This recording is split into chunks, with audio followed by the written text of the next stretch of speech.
Oke Dan, jadi kita udah sama-sama tahu ya tentang aplikasi Epit ini. Aplikasi ini dibuat untuk mempermudah proses penangkapan ikan secara terukur dan administratif perikanan. Oh alah, berarti aplikasi ini memungkinkan pelaku usaha perikanan untuk mengajukan izin, melapor hasil tangkapan, dan memantau kuota penangkapan ikan secara digital ya Bang? Ya, betul banget. Jadi, aplikasi ini seharusnya bisa meningkatkan efisiensi dan transparansi di sektor perikanan. Nah, tapi meskipun sudah ada, saya rasa ada beberapa hal yang perlu dibenahi biar lebih maksimal. Nah, kalau menurut kamu tuh apa tuh, Dan? Saya juga merasa begitu Bang. Meskipun fungsinya sudah jelas, tapi masih banyak daerah yang kesulitan mengakses aplikasi ini karena masalah infrastruktur dan pemahaman penggunaan. Mungkin ada langkah-langkah yang bisa diambil agar aplikasi ini lebih efektif di lapangan mungkin. Ya, jadi kita perlu bahas ini lebih dalam lagi ya, Dan. Kalau kita bisa memperbaiki beberapa aspek, aplikasi ini mungkin bisa jadi alat yang sangat berguna untuk sektor perikanan di seluruh dunia ya, di seluruh Indonesia ya, yang pastinya ya. Transformasi digital di sektor perikanan tangkap Indonesia semakin terlihat jelas dengan penerapan aplikasi Epit atau elektronik penangkapan ikan terukur yang dikembangkan oleh Direktorat Jenderal Perikanan Tangkap pada Kementerian Kelautan dan Perikanan. Aplikasi ini bertujuan untuk meningkatkan efisiensi, transparansi, dan akuntabilitas dalam pengelolaan sumber daya perikanan dengan fokus pada kemudahan akses bagi pelaku usaha perikanan dalam pengajuan izin dan pelaporan hasil tangkapan. Salah satu keunggulan utama dari penerapan aplikasi Epit adalah peningkatan efisiensi dalam administrasi dan monitoring perikanan. Pelaku usaha dapat dengan mudah mengajukan izin pelaporan hasil tangkapan ikan secara digital yang mengurangi ketergantungan pada proses manual. Selain itu, aplikasi ini memperkuat transparansi dalam pengelolaan kuota penangkapan dan sumber daya perikanan serta meningkatkan akuntabilitas pelaku usaha terhadap kewajiban administratif dan regulasi yang berlaku. Selain itu, aplikasi Epit juga mendukung kebijakan penangkapan ikan terukur berbasis kuota dan zona yang bertujuan untuk mengelola sumber daya perikanan secara berkelanjutan. Dengan memantau kuota penangkapan dan hasil tangkapan secara transparan, aplikasi ini berpotensi mengurangi penyalahgunaan dan overfishing sehingga mendukung keberlanjutan sektor perikanan. Nah, pada implementasinya, penerapan Epit tentu tidak lepas dari tantangan. Keterbatasan infrastruktur dan akses teknologi di daerah-daerah pesisir menjadi hambatan utama. Beberapa wilayah masih menghadapi masalah dalam hal akses internet dan perangkat teknologi yang memadai, sehingga menghambat penggunaan aplikasi ini secara maksimal. Selain itu, pemahaman yang kurang dari nelayan dan pelaku usaha perikanan mengenai pentingnya penggunaan aplikasi ini juga dapat mengurangi efektivitas implementasinya. Kita juga perlu tahu bahwa data yang dilaporkan melalui aplikasi Epit sangat bergantung pada partisipasi aktif dan akurasi dari pelaku usaha perikanan.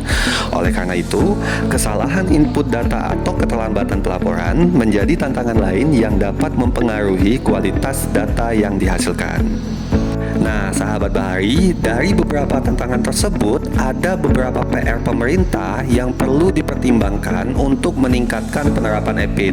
Yang pertama, peningkatan infrastruktur teknologi, memperkuat akses internet dan perangkat teknologi di daerah pesisir untuk mendukung kelancaran penggunaan aplikasi di seluruh wilayah Indonesia. Yang kedua, sosialisasi dan pelatihan berkelanjutan, menyelenggarakan program pelatihan rutin bagi nelayan dan pelaku usaha perikanan untuk memastikan mereka memahami cara penggunaan aplikasi Epit dengan baik dan benar. Yang ketiga, pengembangan sistem verifikasi dan validasi data, meningkatkan sistem verifikasi dan validasi data untuk memastikan akurasi dan keandalan laporan hasil tangkapan yang dilaporkan melalui aplikasi Epit. Keempat, dukungan teknis responsif, menyediakan dukungan teknis yang lebih baik termasuk pendampingan langsung bagi pelaku usaha perikanan yang menghadapi kendala teknis dalam penggunaan aplikasi. Kemudian, yang kelima, peningkatan fitur pemantauan kuota, menambah fitur yang memungkinkan pelaku usaha untuk memantau kuota penangkapan ikan secara lebih transparan dan akurat. Dan yang terakhir, peninjauan kebijakan dan regulasi, meninjau dan menyesuaikan kebijakan serta regulasi agar lebih fleksibel dan sesuai dengan kondisi di lapangan. Saya rasa penerapan aplikasi EPIT di sektor perikanan sudah bagus ya. Tapi masih ada nih beberapa hal yang perlu ditingkatkan, terutama di daerah pesisir.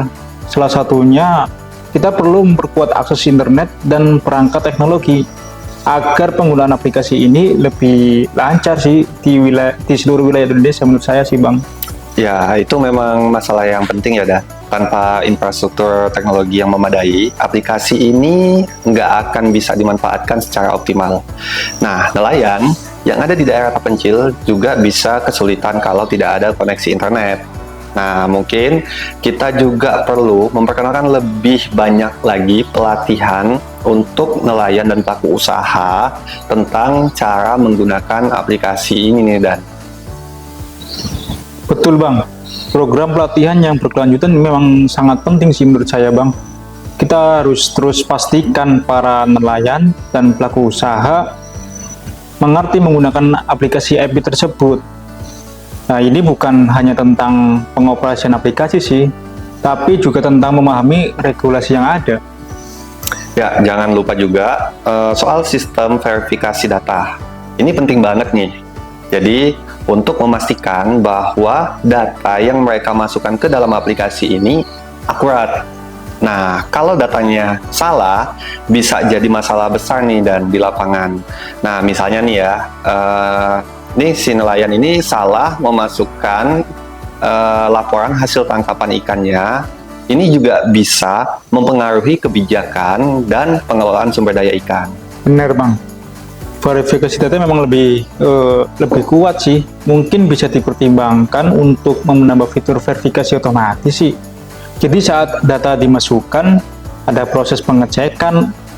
Terus selain itu kita juga perlu menyediakan dukungan yang teknis yang lebih responsif. Ya, setuju banget. Jadi kadang-kadang ya nelayan atau pelaku usaha perikanan ini menghadapi kendala teknis dalam menggunakan aplikasi ya. Jadi harus ada tim pendampingan yang siap membantu, baik itu secara online maupun secara langsung di lapangan. Nah, itu bisa sangat membantu mereka agar mereka ini tidak merasa terbebani gitu dengan kendala teknis gitu ya. Dan kita harus meningkatkan fitur pemantauan kuota penangkapan ikan sih.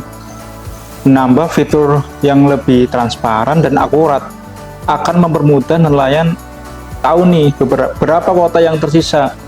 Ini kan mencegah overfishing dan menjaga keberlanjutan sumber daya perikanan.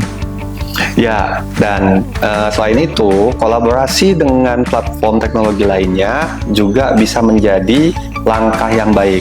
Nah, misalnya nih, kita bekerja sama dengan platform yang menyediakan data cuaca atau informasi lainnya yang bisa membantu pelaku usaha dalam menentukan waktu yang tepat untuk melaut. Nah, contohnya nih kayak kerjasama dengan BMKG gitu ya, dalam hal perkiraan cuaca.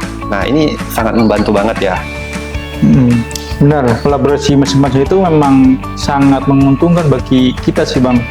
Kita juga perlu meninjau dan menyesuaikan kebijakan serta regulasi agar lebih fleksibel sih dan sesuai dengan kondisi di lapangan. Regulasi yang terlalu kaku kadang malah menghambat proses. Ya, setuju banget. Jadi kebijakan dan regulasi yang lebih fleksibel memudahkan implementasi aplikasi ini. Nah, kalau semua saran ini diterapkan, saya yakin aplikasi EPIT ini bakal jauh lebih efektif dan berdampak positif bagi sektor perikanan Indonesia. Harapannya sih dengan langkah-langkah perbaikan ini, kita bisa melihat sektor perikanan Indonesia yang lebih maju dan berkelanjutan. Ya, maju terus perikanan Indonesia.